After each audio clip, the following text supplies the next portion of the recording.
Good morning students. இன்றைக்கி நம்ம என்ன பார்க்க போகிறோம் அப்படின்னா 12ஆம் வகுப்பு கூட்டாண்மையில் பயிற்சி சம் 8 சுபா மற்றும் சுதா என்ற கூட்டாளிகள் தங்கள் லாப நட்டங்களை 2:3 என்ற விதத்தில் பகிர்ந்து வருகின்றனர். அவர்களின் பின்வரும் இருப்புநிலை குறிப்பில் இருந்து 2018 டிசம்பர் 31ஆம் நாளோடு முடிவடையும் ஆண்டுக்குரிய முதல் மீது வட்டி 5% கணக்கிடவும். நமக்கு இதில் தேவை நம்மளை குழப்பறதுக்காக நடப்பு பொறுப்பு, நிலை சொத்து, நடப்பு சொத்து இதெல்லாம் நமக்கு தேவையே இல்லை.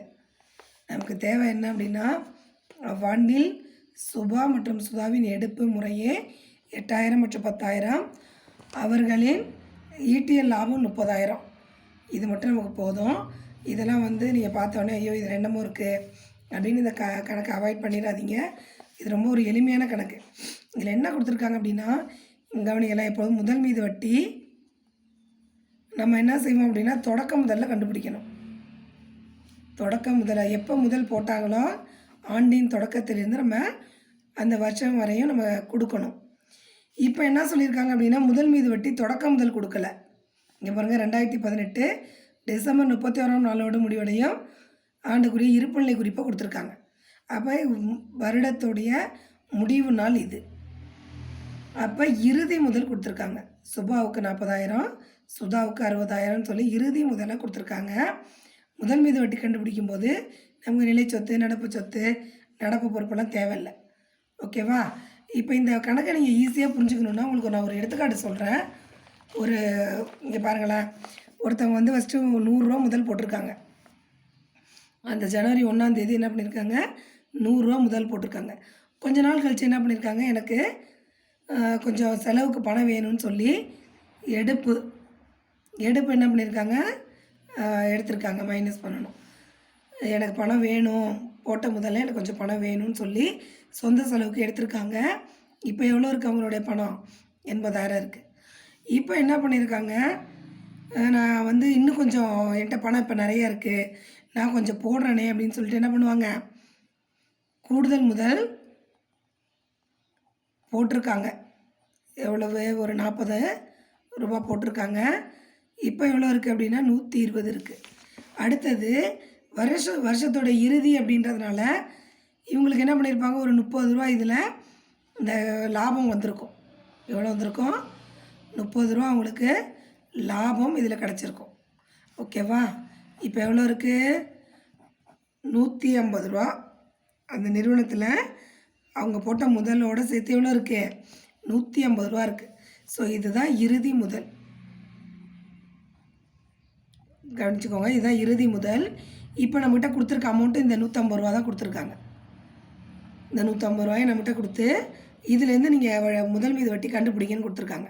அப்போ நம்ம என்ன செய்யணும், இந்த 100 ரூபாயை கண்டுபிடிக்கணும். ஓகேவா? இந்த அமௌண்ட்டு கொடுத்துருக்காங்க. நம்ம இப்போ என்ன செய்யணும், இந்த தொடக்க முதல் இதை கண்டுபிடிக்கணும். இதை நம்ம போட்ட தொடக்க முதல். இதை நம்ம என்ன பண்ணணும், இப்போ கண்டுபிடிக்கணும். எப்படி கண்டுபிடிப்போம்? லாபத்தை மைனஸ் பண்ணுங்கள். பாருங்கள், 120 ரூபா இருக்கா? அடுத்தது அவங்க போட்ட கூடுதல் முதல்ல மைனஸ் பண்ணுங்கள். 80 ரூபா இருக்கா? அடுத்தது அவங்க எடுத்தாங்க இல்லையா, எடுப்பை திரும்ப போடுங்க நிறுவனத்துக்குள்ளே. போட்டாச்சா? இப்போ எவ்வளோ கிடச்சிருச்சு? தொடக்க முதல் கிடச்சிருச்சு. இங்கே பாருங்கள், இது அவங்க இதில் இருந்த லாபம். ஸோ அதை நம்ம என்ன பண்ணிட்டோம், எடுத்துட்டோம். அடுத்து இவங்க போட்ட கூடுதல் முதல், அதையும் என்ன பண்ணிட்டோம், எடுத்துட்டோம். அடுத்தது எடுத்தாங்க இல்லையா பணம், அதை திரும்ப போட சொல்லிட்டோம். இப்போ நமக்கு எவ்வளோ கிடச்சிருச்சு? தொடக்க முதல் கிடச்சிருச்சு. ஓகேவா? இதுதான் நீங்கள் புரிஞ்சுக்க வேண்டிய ஒரு கணக்கு. இந்த கணக்கில் பொறுத்தவரையும் இந்த கூடுதல் முதல்லாம் கொடுக்கல, லாபம் மட்டும் கொடுத்துருக்காங்க. இந்த லாபத்தை மட்டும் கொடுத்துருக்காங்க. ஏன் லாபம் இங்கே வந்துச்சு? 100 ரூபா போட்டாங்க, 20 ரூபா வேணும்னு சொந்த செலவுக்கு எடுத்துக்கிட்டாங்க. அப்புறம் பணம் இருந்தப்போ 40 ரூபாயை கூடுதல் முதலாக போட்டாங்க. இதெல்லாம் போட்டு ரன் பண்ணிகிட்டே இருக்கும்போது அந்த நிறுவனத்தில் அவங்களுக்கு என்ன கிடச்சிருக்கு? லாபம் கிடச்சிருக்கு. ஓகேவா?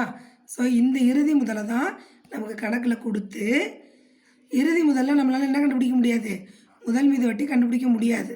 அப்போ நமக்கு என்ன வேணும்? தொடக்க முதல் கண்டிப்பாக வேணும். அப்போ இந்த தொடக்க முதல் கண்டுபிடிக்கணும் என்ன செய்யணும், எதெல்லாம் செஞ்சுருக்கு எடுத்தீங்கன்னா திரும்பி போடுங்க, போட்டிருக்கீங்களா அதனால் திரும்ப எடுத்துருங்க, லாபம் இருந்ததா அதெல்லாம் எடுத்துருங்க அப்படின்ட்டு மறுபடியும் இந்த 100 ரூபாயை இந்த மாதிரி கண்டுபிடிக்கணும். இதுதாங்க இந்த கணக்குடைய ஒரு உள்ளார இருக்க மறைஞ்சிருக்கிற ஒரு அர்த்தம். கணக்குள்ளே போகலாமா? இங்கே பாருங்கள், சுபாவுக்கு முதல்ல கண்டுபிடிப்போம். சுபா வந்து எவ்வளோ போட்டிருக்காங்க? முதல்ல 40,000 போட்டிருக்காங்க. அடுத்தது சுதா வந்து இங்கே போகணும். சுதா வந்து எவ்வளோ போட்டிருக்காங்க? ஒரு 60,000 போட்டிருக்காங்க. இதான் வந்து இறுதி முதல். ஓகேவா? இதான் என்னது? இறுதி முதல். இந்த போட்டிருக்காங்க பாருங்கள், 40,000 60,000 இதான் இறுதி முதல்.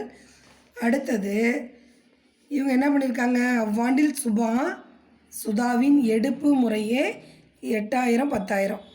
அப்போ எடுத்திருக்காங்க. அப்போ எடுத்துட்டாங்கன்னு என்ன செய்யணும்? திருப்பி போடுங்க. நீங்கள் எடுத்த பணத்தை என்ன பண்ணுங்கள்? திருப்பி போடுங்க அப்படின்னு சொல்கிறோம். அப்போ சுபா எடுத்தது வந்து 8,000, சுதா எடுத்தது 10,000. அப்போ திரும்பி என்ன சொல்கிறோம்? எடுப்பை போட சொல்கிறோம். இங்கே 70,000, இங்கே 48,000. ஓகேவா? அடுத்தது அவ்வாண்டில் லாபம். அவ்வாண்டில் ஈட்டிய லாபம்னு சொல்லி 2 பேருக்கு பொதுவாக கொடுத்துட்டாங்க. எவ்வளோ கொடுத்துருக்காங்க? ஈட்டிய லாபம் 30,000 கொடுத்து 2 பேருக்கும் ஈட்டிய லாபம் 30,000 கொடுத்துட்டாங்க. அப்போ நம்ம என்ன செய்யணும்? இவங்களுக்கு எவ்வளோ இவங்களுக்கு எவ்வளோன்னு பிரிச்சுக்கணும். அப்போ எப்படி மிஸ் பிரிக்கிறதுன்னா, இவங்க கணக்கிலே முன்னாடி கொடுத்துருக்காங்க பாருங்கள். கூட்டாளிகள் தங்கள் லாப நட்டங்களை 2:3 என்ற விதத்தில் பகிர்ந்து வருகின்றனர். முதல் மீது வட்டி 5%. ஓகேவா? அப்போ லாப நட்ட பகிர்வு விகிதம் 2:3. அப்போ 2 கூட்டினீங்கனால வருது 5:3 கூட்டினீங்கனால வருது 5. 5இல் 2 பாகம் சுபாவுக்கு, 5இல் 3 பாகம் சுதாவுக்கு. ஓகேவா? இப்படி தான் நீங்கள் கணக்கை பிரிச்சுக்கணும். எடுப்பு மீது வட்டி வந்து 5%. ஓகேவா? இப்போ எப்படி லாப நட்டத்தை பிரிக்கிறீங்கன்னு பாருங்கள். ஃபஸ்ட்டு யாருக்கு பிரிப்போம்? சுபாவுக்கு பிரித்து பார்ப்போம். சுபாவுக்கு எப்படி பிரிக்கிறீங்க? 30,000ல் 2/5. ஓகேவா? 4×5 6×5 30. ஓகேவா? இப்போ இங்கே எவ்வளோ இருக்குது? 6,000 × 2. 4×5 6×5 30. இந்த 3 0 எடுத்து போடும். அப்போ 6×2 12,000. அடுத்தது சுதாவுக்கு பிரிப்போமா? அதே 30,000ல் எத்தனை பர்சன்டேஜ்? 3/5. 4×5 6×5 30. அப்போ 6,000 × 3 3×6 18. ஓகேவா? இதுதான் உங்களுடைய லாபத்தை பிரிச்சுக்கிட்டீங்க. இப்போ என்ன சொல்கிறீங்க? இப்போ லாபம் உள்ளார இருந்துச்சு இல்லையா? அதை என்ன சொல்கிறோம்? எடுத்துடணும். லாபத்தை என்ன செஞ்சிடணும்? எடுத்துடணும். சுபாவுடைய லாபம் 12,000 பிரிச்சிட்டிங்க அப்படின்னா எவ்வளோ வருது? 8ல் 2 போச்சுன்னா 6, 4 1 போச்சுன்னா 3, 36,000. இவங்களுக்கு வந்து அதே மாதிரி போட்ட லாபத்துலேருந்து எடுக்கிறீங்க. லாபம் வந்து இவங்களுக்கு 18,000 கழிச்சிங்கன்னா 0 0 0. 10ல் 8 போச்சுன்னா 2, 6ல் 1 போச்சுன்னா 5, 52,000. இப்போ இதில் தான் நம்ம என்ன செய்யணும்? முதல் மீது வட்டி கண்டுபிடிக்கணும். இப்போ தான் நம்ம இறுதி முதலே கண்டுபிடிச்சிருக்கோம். அவங்க பணம் எடுத்திருக்காங்க, அப்போ போட சொல்கிறீங்க. அந்த லாபம் அதுக்குள்ளார இருக்குது, அதை எடுக்க சொல்லிட்டீங்க. இப்போ கண்டுபிடிப்போமா? சுபாவுக்கு வந்து 36,000 × வட்டி வந்து 5/100. இந்த 2 0க்கு இந்த 2 0. 5 0 0. 5 30க்கு 0. மிச்சம் 3 3 15. 15 3 18. அடுத்தது சுதாவுக்கு போடுவோமா? சுதாவுக்கு 52,000 × 5/. இது என்ன மிஸ் 5 வருதுன்னா முதல் மீது வட்டி 5%. 5 எப்படி வந்துச்சு? முதல் மீது வட்டி 5%. ஸோ 5/100. இந்த 2 0க்கு இந்த 2 0. 5 0 0. 2 5 10க்கு 0. மிச்சம் 1. 5 25 1 26. ஓகேவா? குறிப்பேடு கேட்டிருக்காங்களான்னு பாருங்கள். முதல் மீது வட்டி மட்டும் தான் கேட்டிருக்காங்க. ஸோ அப்போ சுபாவுக்கு முதல் மீது வட்டி 1800.